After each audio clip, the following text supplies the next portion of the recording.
Topic है depreciation. ठीक है, सबसे पहले डेप्रिसिएशन का मतलब क्या होता है। डेप्रिसिएशन का मतलब होता है एसेट्स के वैल्यू में ग्रेजुअली या परमानेंट क्या होना, डिक्रीज। ठीक है, इसमें सबसे पहले एक चीज याद रखना कि डेप्रिसिएशन कौन से एसेट्स में होता है, फिक्स्ड में कि करेंट में, फिक्स्ड एसेट्स में। ठीक है, तो डेप्रिसिएशन का मतलब क्या होता है, फिक्स्ड एसेट्स के वैल्यू को क्या होता है, रिड्यूस होना।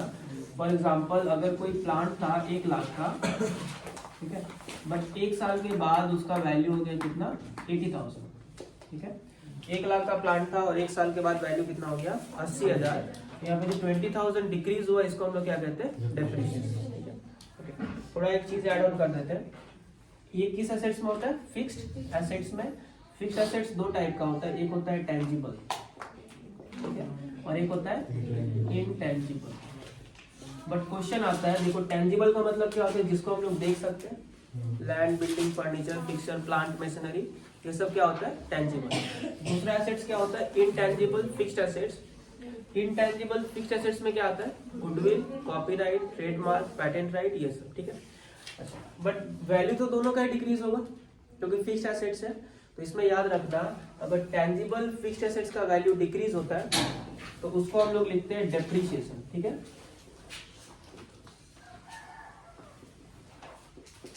अगर टेंजिबल फिक्स्ड एसेट्स का वैल्यू डिक्रीज होगा तो क्या लिखेंगे उसको हम लोग, डेप्रिसिएशन। और अगर इनटेंजिबल फिक्स्ड एसेट्स का वैल्यू डिक्रीज होता है तो उसको हम लोग लिखते हैं अमोर्टलाइज्ड। ठीक है, समझ में क्या बोल रहे हैं। अगर टेंजिबल का वैल्यू डिक्रीज होगा तो हम लोग क्या यूज करेंगे, टर्म डेप्रिसिएशन।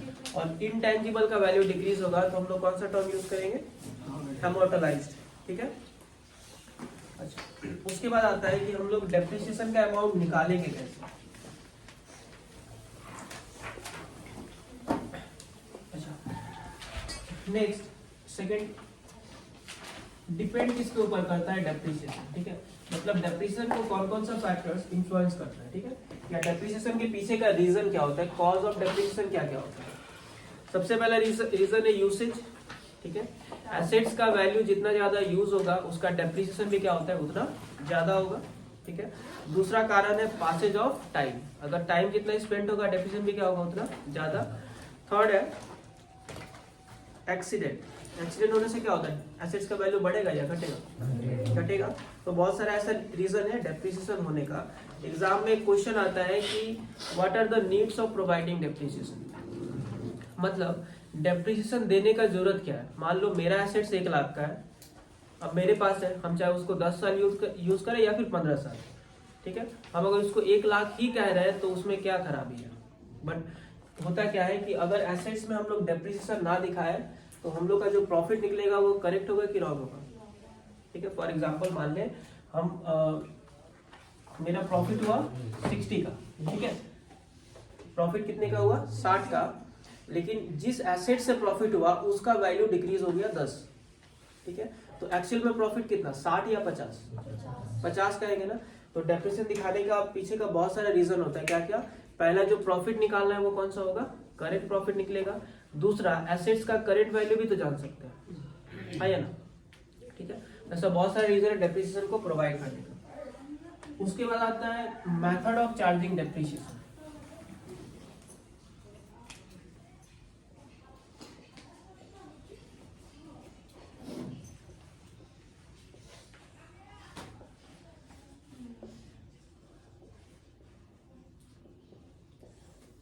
मतलब डेप्रिसिएशन को चार्ज करने का कितना सारा मेथड है।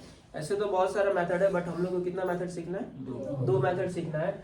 सबसे पहले का नाम है fixed instalment method, fixed method. ठीक है, इसका और भी नाम है straight line method,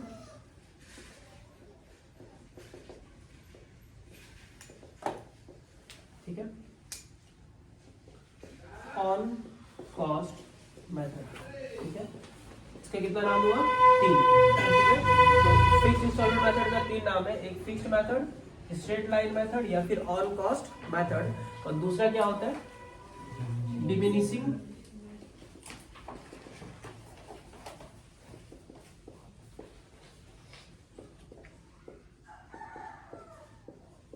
diminishing value method या फिर return down value method, return down value method. ठीक है। ठीक है।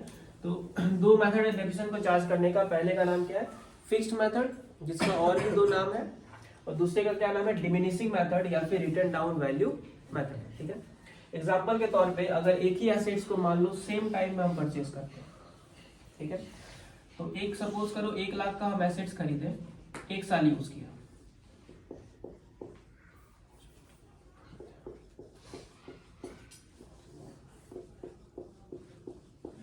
ठीक है।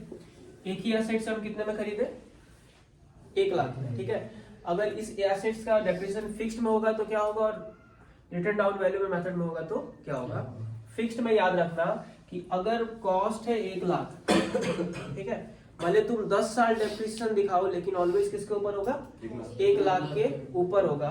बट डिमिनिशिंग में क्या होता है, इस 1 लाख से पहले साल का अगर डेप्रिसिएशन घटा दे तो जो वैल्यू आएगा उसके ऊपर नेक्स्ट ईयर क्या करेंगे हम लोग? डेप्रिसिएशन। फॉर एग्जांपल मान लेते हैं कि यहाँ पे रेट ऑफ डेप्रिसिएशन है 10%, ठीक है। अगर फिक्स मेथड में होता है तो क्या होता है? 1 लाख का 10% कितना? 10,000। इसका वैल्यू कितना बचता? 90। नेक्स्ट ईयर फिर से डेप्रिसिएशन अगर होता है स्ट्रेट लाइन में तो फिर से किसका होगा? 1 लाख का ही, मतलब फिर से कितना डेप्रिसिएशन? 10,000।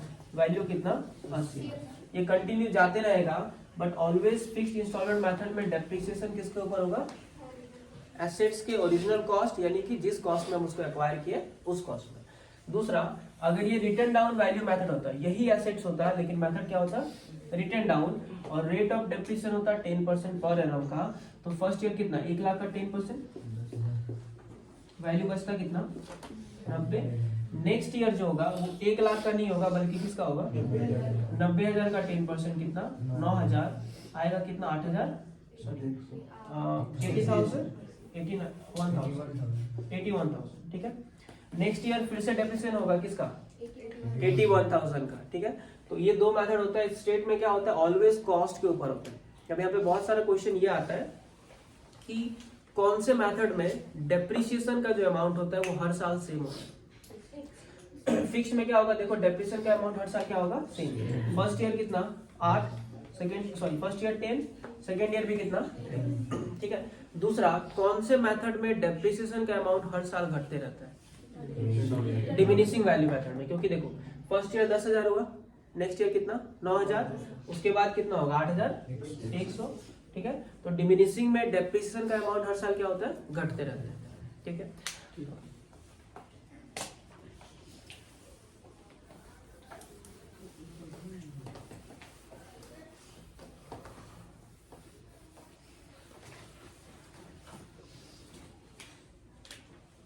अच्छा, नेक्स्ट क्वेश्चन आता है थर्ड, डेप्रिसिएशन को कब चार्ज किया जाता है?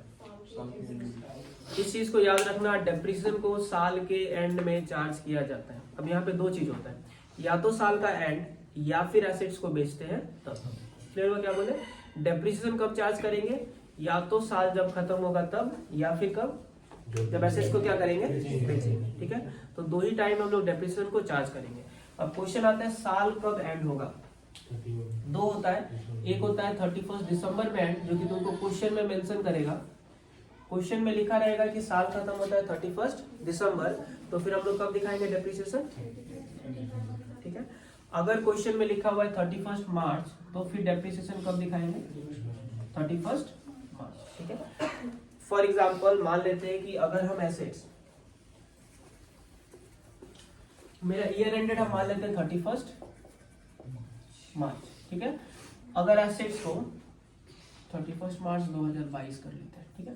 एसेट्स को मान लो हम खरीदे 1 अप्रैल 2021, खरीदे कब? 1 अप्रैल 2021। तो डेप्रिसिएशन कब दिखाएंगे? 31 मार्च 22, क्योंकि कभी भी खरीदो डेप्रिसिएशन अगर साल का एंड हो रहा है मेरा 31 मार्च, तो कब दिखाएंगे? 31 मार्च। यहाँ पे कितने मंथ का डेप्रिसिएशन होगा? गैप 12 महीने का है, तो कितने महीने का डेप्रिसिएशन होगा यहाँ पे? 12 महीने का, ठीक है। दूसरा, अगर हम इसी को 1 सितंबर में परचेज करते हैं तो फिर डेप्रिसिएशन कब होता? फिर से 31 मार्च, बट कितने मंथ का होता है डेप्रिसिएशन? सितंबर से काउंट करेंगे 31 मार्च, सितंबर, अक्टूबर, नवंबर, दिसंबर, जनवरी, फरवरी, मार्च, 8 आता है, तो कितने मंथ का चार्ज होगा यहाँ पे? 8 मंथ का डेप्रिसिएशन। ये इंपॉर्टेंट क्यों है बाद में पता चलेगा। थर्ड, अगर मान लो 30 अक्टूबर को हम एसेट्स को खरीदे कब? 30 अक्टूबर। तो फिर कब डेप्रिसिएशन चार्ज करेंगे हम लोग? 31st। देखो खरीदो कभी भी, डेप्रिसिएशन कब दिखाना है? 31 मार्च को। अगर 30 अक्टूबर को खरीदेंगे तो कब चार्ज करेंगे? यहाँ से काउंट करेंगे। अक्टूबर का 30 है तो क्या अक्टूबर काउंट होगा? क्या हुआ? नवंबर, दिसंबर, जनवरी, फरवरी, मार्च। कितना मंथ? 5 मंथ। ठीक है, ओके। इसको अप्लाई करेंगे अभी बाद में।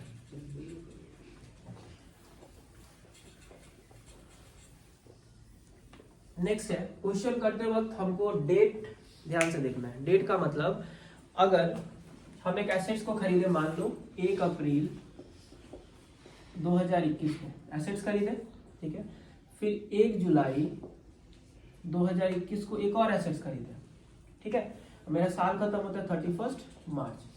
तो हम डेट कैसे बैठाएंगे? पहले हम किसका ट्रीटमेंट करेंगे? 1 अप्रैल, फिर 1 जुलाई, क्योंकि 2021 ही है, ठीक है। उसके बाद क्या करेंगे? 31 मार्च 2022। तो पूरा डेट वाइज मेंटेन होगा। क्लियर? ओके। नेक्स्ट, डेप्रिसिएशन निकालने का फॉर्मूला क्या होता है, या डेप्रिसिएशन किस टाइप के क्वेश्चन में दिया हुआ रहेगा? क्वेश्चन 2 टाइप में मिलेगा। पहला टाइप जहां पे लिख देगा रेट ऑफ डेप्रिसिएशन है 10% पर एनम, ठीक है। क्वेश्चन का टाइप 1 जहां पे लिखा रहेगा कि हर साल डेप्रिसिएशन कितना % होगा, ठीक है। तब तो थोड़ा इजी हो गया। बट क्वेश्चन आता है कि अगर रेट ऑफ डेप्रिसिएशन क्वेश्चन में गिवन ना हो तो तुमको ये वाला निकालना पड़ेगा, ठीक है। इसको निकालने का दो स्टेप फॉलो करेंगे तो ये निकल जाएगा। सबसे पहले निकालेंगे हम लोग एनुअल डेप्रिसिएशन। इसको निकालने का लॉजिक क्या होता है? मान लो कि कोई एक एसेट्स खरीदा 10,000 का, ठीक है। कितने का खरीदा? 10,000 का। और 10 साल के बाद इसका वैल्यू हो जाएगा 1,000। मतलब खरीदे कितने का? 10,000। लेकिन 10 साल बाद जब स्क्रैप में बेचेंगे तो उसका वैल्यू कितना हो जाएगा? ठीक है। अब तुम खुद बताओ कि 10 साल में हम उसका वैल्यू कितना रिड्यूस कर दिए? मतलब 10 साल का डेप्रिसिएशन कितना हुआ?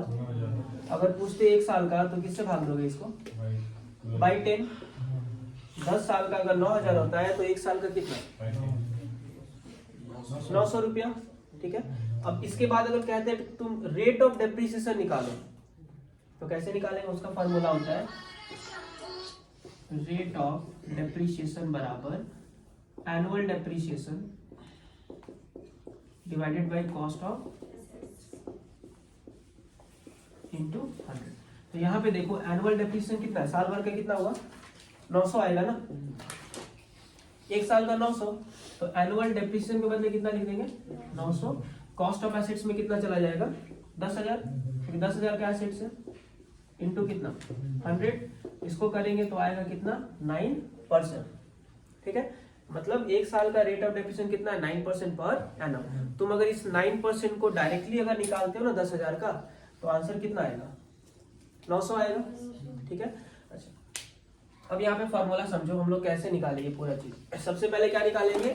अगर रेट ऑफ डेप्रिसिएशन क्वेश्चन में ना दिया हो तो निकालने के लिए 2 स्टेप फॉलो करेंगे। पहले निकालेंगे एनुअल डेप्रिसिएशन और स्टेप नंबर 2 में निकालेंगे रेट ऑफ डेप्रिसिएशन। जब एनुअल डेप्रिसिएशन निकालेंगे तो फॉर्मूला क्या हो जाएगा? जैसे यहाँ पर किए, हम क्या किए? Cost of assets minus scrap value divide किसे कर दिए? इफेक्टिव कितने साल चलेगा, वही तो फॉर्मूला क्या हो जाएगा?